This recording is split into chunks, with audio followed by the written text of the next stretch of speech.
So hello and welcome, आप सभी लोगों का बहुत बहुत स्वागत सेकंड पार्ट में। आई होप आप लोगों ने हमारा वीडियो लेक्चर इसका पहला पार्ट देखा होगा। हम थिंकर्स बिलीव और बिल्डिंग के ऊपर हम पढ़ने की चैप्टर की कोशिश कर रहे हैं और पहले पार्ट में हमने थोड़ा बहुत इसको डिटेल में डिस्कस करने की कोशिश करी थी। हमने जाना था इंडिया के अंदर बुद्धिज्म जैन धर्म किस तरीके से फैला, क्योंकि क्वेश्चन जो हमारे इंडिया के अंदर यज्ञ जैसी व्यवस्थाओं को लेकर चल रहे थे उनके ऊपर डिबेट एंड डिस्कशन चल रही थी। अधिक जानकारी के लिए अगेन हमारे ऐप को ज़रूर डाउनलोड करिएगा और उस पर आपको सारी इन्फॉर्मेशन मिल जाती है। शुरुआत कर रहे हैं हम लोग the message of the Mahavir और the philosophy of the Jainism. आप यकीन नहीं मानोगे कि आपको पता होगा वर्धमान महावीर के बारे में। वर्धमान महावीर से पहले हमारे इंडिया के अंदर बहुत सारे तीरंथकार बोलते हैं, सॉरी तीरंथकार, मैं प्रोनाउंस नहीं कर पा रहा ढंग से, लेकिन सबसे पहले व्यक्ति जो माने जाते हैं लॉर्ड ऋषभ जो थे, लॉर्ड ऋषभ, ये पहले व्यक्ति थे जिन्होंने जैन धर्म की फाउंडिंग करी थी। जैन धर्म की फाउंडिंग सिर्फ एक फिलॉसफी पे बेस्ड है। जैसा मैंने कहा कि ऋग्वेद और यज्ञ जैसी व्यवस्थाओं के ऊपर लोगों ने क्वेश्चन किया था। तो वर्धमान महावीर जो थे 24वें तीरंथकार जो है वो बने थे। तीन जो भी मैं से तीरंथकार पढ़ूंगा और 24वें बने थे, यानी कि गौतम और मतलब वर्धमान महावीर से पहले 23 तीरंथकार बन के निकल गए थे, जिन्होंने लोगों को समझाने की कोशिश करी कि जो वैदिक कल्चर है या यज्ञ जैसी व्यवस्थाएं हैं उनसे इनका आइडियोलॉजी या इनकी सोच किस प्रकार से डिफरेंट है। तो हाल फिलहाल 23 के 23 गुरु के बारे में हम नहीं समझेंगे, क्योंकि उसके बारे में आप जब यूपीएससी में पढ़ेंगे तो आप वहाँ पे डिटेल में बहुत अच्छी तरीके से पढ़ लेंगे। लेकिन again come back to the NCERT हमें डायरेक्टली 24वें तीरंथकार यानी कि वर्धमान महावीर के बारे में बताती है।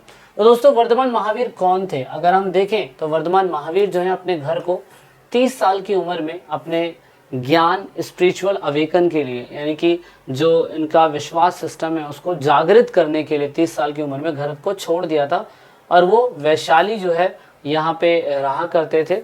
और वहीं से इन्होंने सोचा कि यार जो क्वेश्चंस मेरे दिमाग में हैं, जो मुझे दुनिया को बताने की ज़रूरत है, वो इन्होंने जनता तक पहुंचाने की कोशिश करी।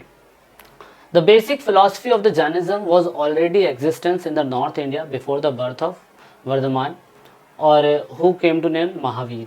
शुरुआती समय में बचपन का नाम इनका वर्धमान था और इनकी सोच से पहले जैन धर्म की आइडियोलॉजी पहले से ही एग्जिस्टेंस में थी, बस इन्होंने उसको थोड़ा सा और एड ऑन करा और लोगों तक पहुँचाने की कोशिश करी। वर्धमान महावीर को बाद में महावीर का टाइटल मिला, पहले इनका नाम महावीर नहीं था। महावीर का मतलब होता है ग्रेट हीरो, महान नायक बोल सकते हैं, महान योद्धा बोल सकते हैं। तो ये तीरंथकार बने और 24वें तीरंथकार बने। देख सकते हो तीर्थंकार बोलते हैं, तीर्थंकार मतलब तीरंथकार, ऐसा इसको प्रोनाउंस किया जा रहा है। अब ये है कौन असल में? क्या ये धरती पे प्रेजेंट टाइम पे भगवान के रूप में थे? तो आप ये कह सकते हो कुछ लोग ऐसे होते हैं आपके जीवन के अंदर जो आपको भगवान ने तो किसी ने नहीं देखा, लेकिन इन लोगों को लोगों ने महसूस करा, देखा, इनकी आइडियोलॉजी को पहचाना, समझे और इनको बाद में एक पोस्ट दी गई तीरंथकार वो होते हैं जिन्हें एकलव्य प्राप्त हो जाता है। एकलव्य जैनिज्म के अंदर एक तरीके से सर्व ज्ञान या एनलाइटमेंट प्राप्त करना होता है और उन्हीं को ये पोस्ट दी जाती है। तो इसका मतलब क्या होता है? एक ऐसा व्यक्ति जो आपको नदी के पार लेके जाए। अब नदी के पार का मतलब हो गया जो झूठ और सच है समाज के अंदर उससे परे आपको लेके जाए और समझाए कि रियलिटी ऑफ द लाइफ है क्या। तो ये तीरंथकार थे। तो जैनिज्म के बारे में एक स्टोरी भी बड़ी फेमस है कि जैनिज्म भी 2 सेक्ट में डिवाइड हो गया था और आप देख सकते हो जैसे 2 सेक्ट हैं हमारे, श्वेतांबरम और दिगंबरम। श्वेतांबरम श्वेत कपड़े यानी कि सफ़ेद कलर के कपड़े पहनते हैं और दिगंबरम जो होते हैं वो न्यूड रहते हैं, नंगे रहते हैं, बिना कपड़ों के रहते हैं। उसके पीछे की स्टोरी अलग है, लेकिन हम इतना डिटेल में अलग से पढ़ लेंगे तो ज़्यादा अच्छा रहेगा। तो आप इसको ज़रूर पढ़िएगा क्योंकि ये एनसीईआरटी में मेंशन नहीं है, इसलिए मैंने आपको बता दिया कि जैनिज्म के भी 2 सेक्ट हैं। और जो हम पढ़ रहे हैं, जो जैनिज्म के बारे में हम पढ़ेंगे वो दिगंबरम एक तरीके से, ठीक है। तो उस पर हम फोकस करेंगे। इनकी मेन आइडियोलॉजी क्या थी? इनकी मेन आइडियोलॉजी सबसे ज़्यादा इंपॉर्टेंट जो पेपर में आने के चांस हैं और आपको वैसे भी समझने चाहिए पेपर में आए या ना आए। उन्होंने बताया था entire world is animated, even stone, rock and water have the life. पूरी दुनिया प्राणवान है। ये जो बोर्ड जिस पे मैं पढ़ा रहा हूँ उनको लगता है कि ये भी प्राणवान है। पत्थर, चट्टान, पानी सब में जीवन होता है, आप किसी को नुकसान नहीं पहुँचाएं। और दूसरी बात, no injury of the living being specially of the human, animal, plant and the insect.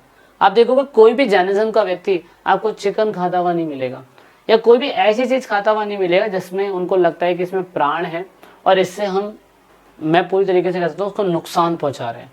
जब वो कहते हैं कि पत्थर में जीवन है ना, तो जब पत्थर में जीवन है तो इंसान तो हर चीज में जीवन देख सकता है। तो इसीलिए ये बड़े कट्टर हैं अपने स्वभाव को लेके। और उस टाइम पीरियड पे जैसे मैं कह सकता हूँ कि अगर यज्ञ जैसी व्यवस्था होती थी तो अश्वमेध यज्ञ के अंदर तो पूरी तरीके से बलि दी जाती थी, घोड़े की बलि दी जा रही है। तो जब घोड़े की बलि दे रहे हैं तो घोड़ा भी तो एक तरीके से लिविंग बीन होगा, क्योंकि वो भी सांस ले रहा है।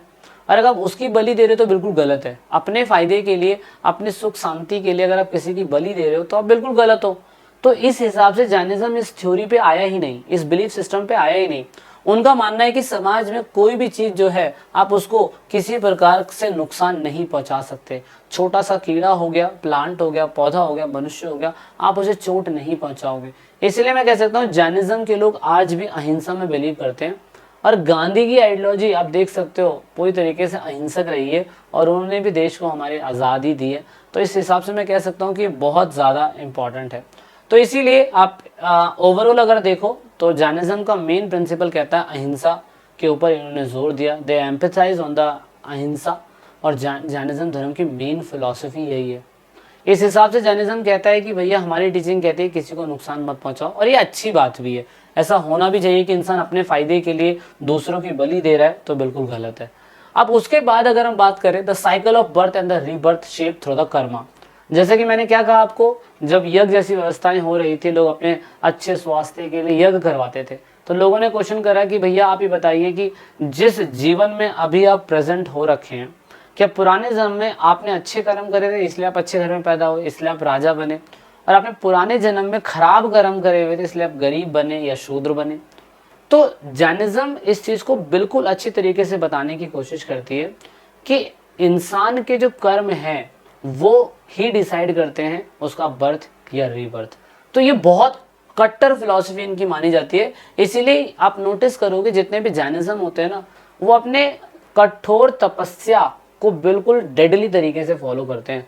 उनका मानना क्या है, उनका मानना है कर्म के चक्र से बचने के लिए आपको त्याग और तपस्या करने की जरूरत है। कर्मा जो भी आपका है आप उसको त्याग और तपस्या तो करोगे, जब भी आप अच्छे जीवन में दोबारा प्रवेश कर पाओगे। यानी कि ये यज्ञ तो करवाते हैं लेकिन ये किसी भी चीज को नुकसान पहुंचाने से दूर रहते हैं। तो संसार का त्याग करना पड़ेगा और इसीलिए आपको मोनेस्टिक एग्जिस्टेंस यानी कि मठवासी अस्तित्व की तरफ जाना पड़ेगा, और उसी से ही आपको मोक्ष यानी कि सैल्वेशन जो है वो प्राप्त हो सकती है। जब भी आप ये मोक्ष प्राप्त कर पाओगे, आपको तपस्या करनी पड़ेगी और आपको मठवासी संसार के सुखों से दूर जाना पड़ेगा। सुखों से दूर जाने के लिए जितने भी जैन भिक्षु बनते हैं या जैनिज्म के कट्टर चीज़ों को अपनाते हैं, वो इन सारे प्रिंसिपल को ज़रूर फॉलो करते हैं। नंबर 1, वो मारने से बचते हैं। जब पानी, चट्टान, झरना, कीड़े मकोड़े, ह्यूमन बीइंग, एनिमल्स, प्लांट, जब कहते हैं कि इन सब में जान है तो इसको नुकसान नहीं पहुंचाएंगे तो हत्या तो करेंगे ही नहीं। दूसरा, चोरी से बचते हैं। तीसरा, झूठ बोलने से। चौथा है ब्रह्मचर्य पालन करना। ये तो भाई हर चीज़ के अंदर ब्रह्मचर्य तो बहुत ज़्यादा इंपॉर्टेंट माना जाता है।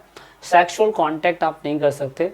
और दूसरा है संपत्ति रखने से बचना। कोई भी जैन भिक्षु होगा वो इन सारी, और ये चीज़ ना आप चाहे जैनिज्म में चले जाओ, चाहे बुद्धिज्म में चले जाओ, चाहे क्रिश्चियनिटी में चले जाओ, चाहे जेरूसलिज्म में चले जाओ, ये आपको हर जगह मिलेंगी। ये बेसिक चीज़ें भाई ये तो होंगी कि आप झूठ क्यों बोल रहे हो, अगर आप जैन गुरु हैं तो नहीं झूठ बोल सकते ना।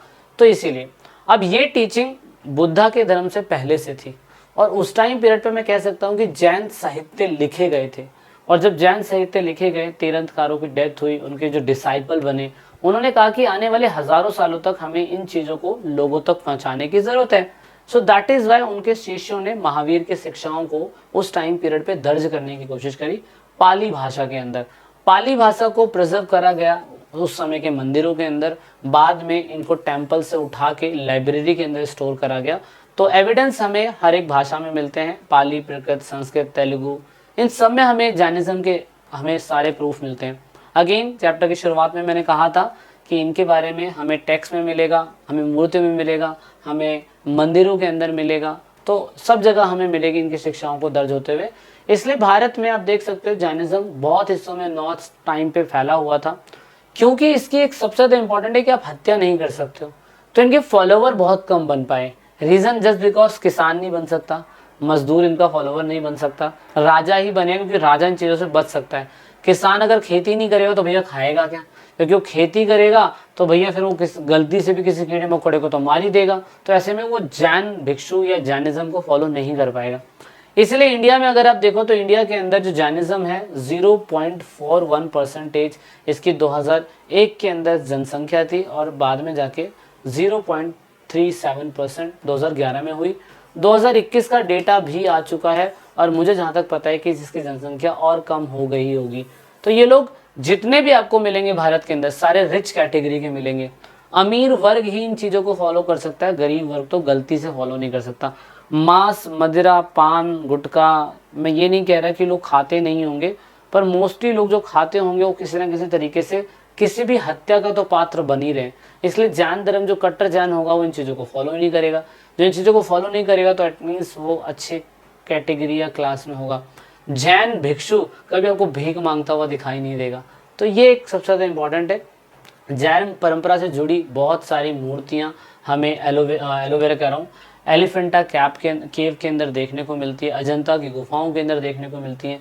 ये मूर्तियाँ उन टाइम पे राजाओं ने बनवाई थी।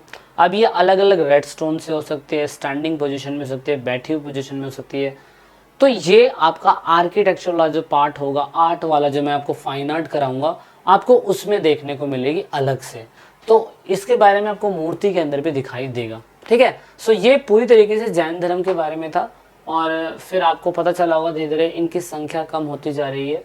ये भारत के कुछ ही हिस्सों में आपको देखने को मिलेंगे, अभी ज़्यादा हिस्सों में नहीं देखने को मिलते हैं।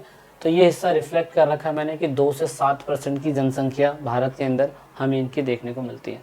ठीक है, सो गाइज ये था जैन धर्म के बारे में एंड आई होप दैट आपने एनसीईआरटी के अकॉर्डिंग बहुत अच्छा पढ़ा होगा। मिलते हैं नेक्स्ट पार्ट में जल्दी और फिर हम दूसरी फिलॉसफी को समझेंगे जो बहुत ज़्यादा इंपॉर्टेंट होने वाली है। So this is it in this video. अधिक जानकारी के लिए ऐप को ज़रूर डाउनलोड कर लीजिएगा। एंड तक देखने के लिए वीडियो को बहुत बहुत धन्यवाद। जय हिंद, जय भारत, वंदे मातरम।